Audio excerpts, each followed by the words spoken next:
இது இது வந்து மாயாண்டி குடும்பத்தார் திரைப்படம். இப்போவும் நான் எங்கே போனாலும் அந்த மாயாண்டி குடும்பத்தார் அக்கா தானே அப்படின்னு எனக்கு ஒரு அடையாளம் கொடுத்த படம். என்ன இந்த படத்தில் ரிலீஸ் ஆகும்போது நான் கன்சீவாக இருந்தேன்.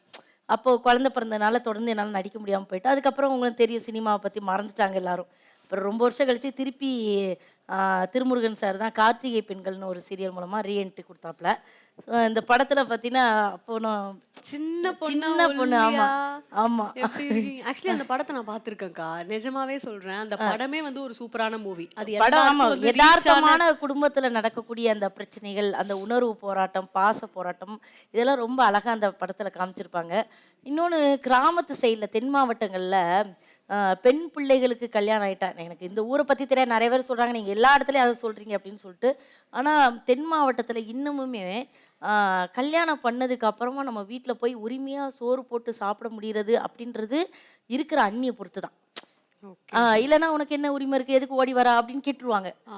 அதே மாதிரி இந்த சொத்து பங்கு என்னதான் இருந்தாலுமே இன்னைக்குமே வந்து அண்ணன் நல்லா இருக்கட்டும்னு விட்டு கொடுத்து வீட்டில் என்ன பிரச்சனை வந்தாலும் அதை கண்டுக்கிடாமல் இருக்கிற தங்கச்சிமார்கள் இன்னும் நிறைய பேர் அக்காமார்கள்லாம் இருக்காங்க.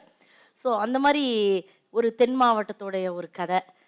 அந்த கதையில் வந்து என்னைய வந்து ஒரு அக்காவா, அத்தனை பேருக்கும் அக்காவா நடிக்க வச்சு அக்கான்ற ஒரு அடையாளத்தை எனக்கு ஏற்படுத்தி கொடுத்தது.